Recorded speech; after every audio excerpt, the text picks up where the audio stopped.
The Seattle Seahawks must dominate on Sunday. Show the entire National Football League just how freaking good these Seahawks are. Welcome into Seahawks Today. I am your host, Will Ortner, and we got a big matchup against the Minnesota Vikings over at Lumen Field. Not because this is a game that, well, really has a lot of playoff picture proceedings with it, but I would say that this could be a potential trap game for the Seahawks. Yeah, I know that you're favored by 10.5 in this one, and a lot of that is due to some of the injury news that we've heard coming out of Minnesota, but I do think it is important to note that sometimes in the past, Seattle has struggled with some of these types of matchups. We're going to dive into the injuries for the Seahawks, the Vikings, all the key matchups, and give you my score prediction here on today's show. And we're going to start over with the key injuries for your Seattle Seahawks. Over at that linebacker position, at that Mike spot,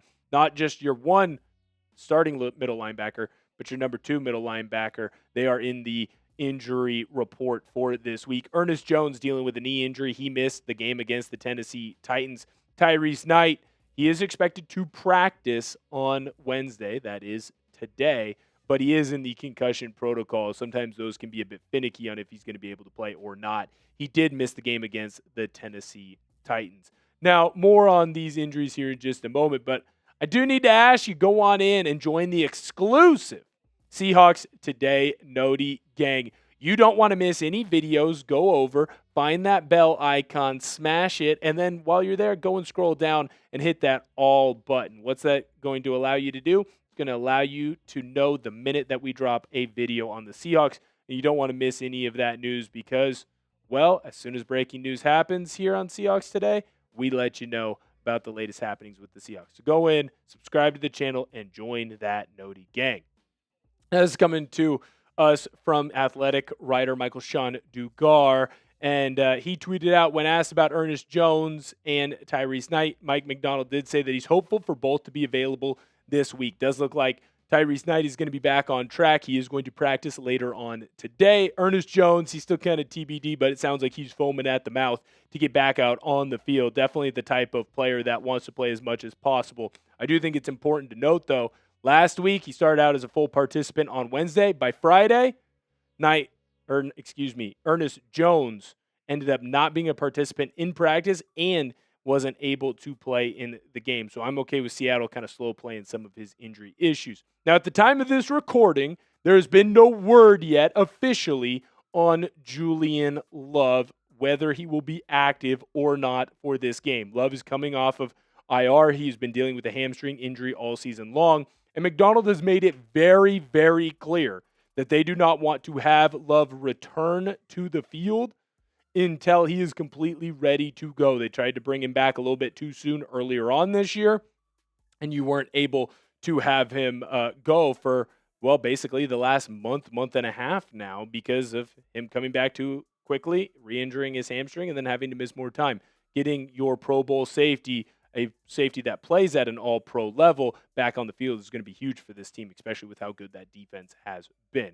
Now, looking over at the Vikings, currently, J.J. McCarthy is going through the concussion protocol. He got roughed up a little bit against the Green Bay Packers last week, complained of some issues with his head, and so the Vikings put him through that process. Now, that doesn't mean that he's officially out for this game yet. Again, at the time of this recording, there's still a chance of McCarthy playing or this guy over here, and that is Max Brosmer. So, will they go with the undrafted rookie free agent? Potentially, just depends on where McCarthy is on the protocol. Or will they go with McCarthy? What is important to note here, though, is that if McCarthy does go out there and play, he has had a season where he has very much struggled this season as the starting quarterback for the Vikings.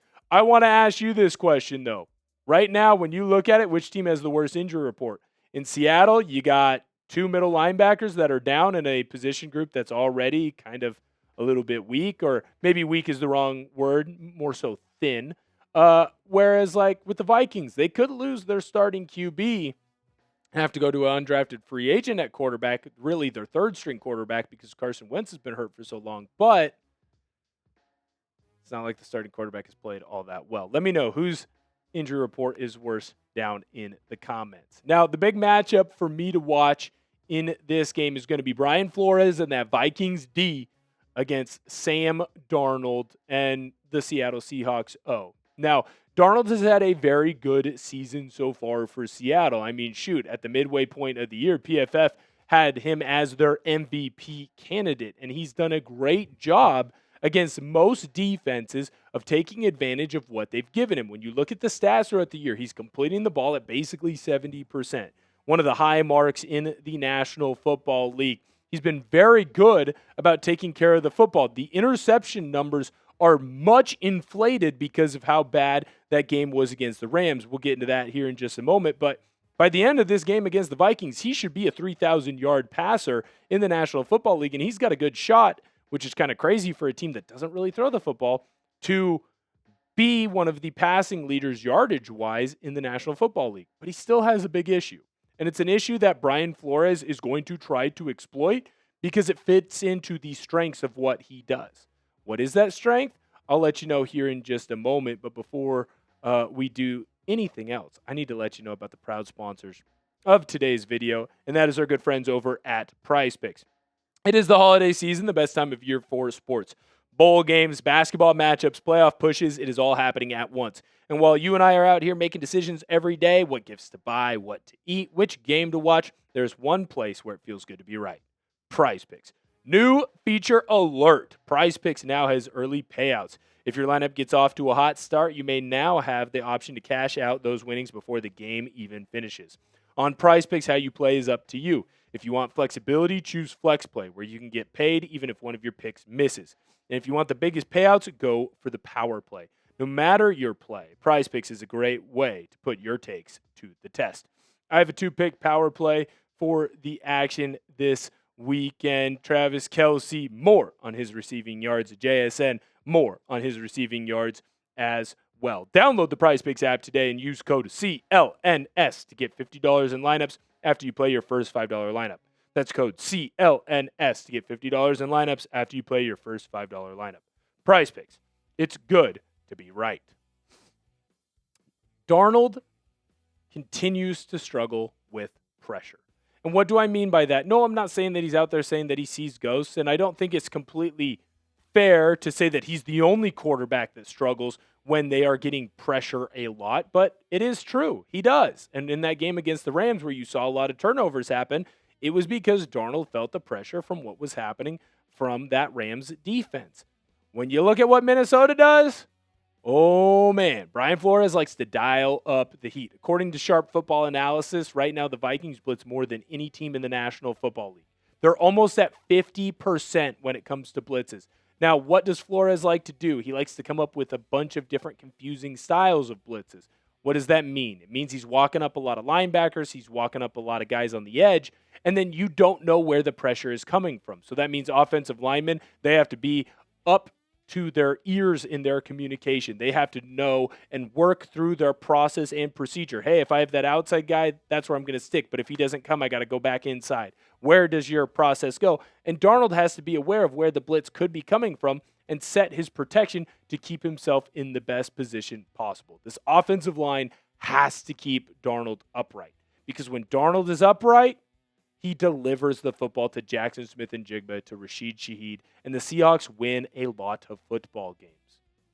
Also, Darnold has to be okay getting hit every once in a while.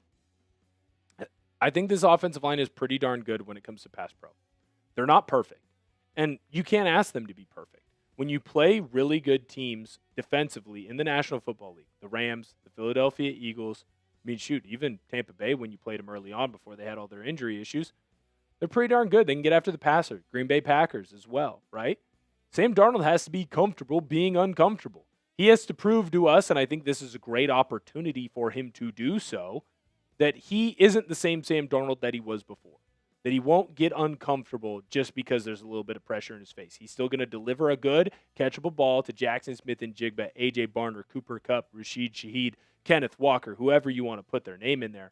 And the Seahawks offense is going to continue to march and get into the end zone. This is a great way of earning some trust back. Now, we're going to get into my score prediction here in just a moment, but I want to ask you what your prediction for this game is. Look, I think it's a more difficult game than we may realize. It's the middle of your 3-game stretch where Seattle doesn't really play anyone all that good. Do you think that the Seahawks keep this one close? Do you think that the Vikings kind of open up a can of you know what in this game? I don't know. Let me know in the comments down below. Here's my prediction for this game. I think the Seahawks come in and I think they take care of business against the Minnesota Vikings. I don't care who's playing quarterback. I think this defense gets after McCarthy or Brosmer. And I think offensively, Darnold, I don't want to say proves some doubters wrong, but he eases some of the nervousness that some of us fans have around him. And that is he can handle pressure and he can handle pressure well. He's not afraid of what defenses are going to throw at him. And if there is a little bit of pressure in his face, he's going to be okay and he's going to fire a good catchable ball to an open receiver. Remember, don't miss anything when it comes to the Seattle Seahawks.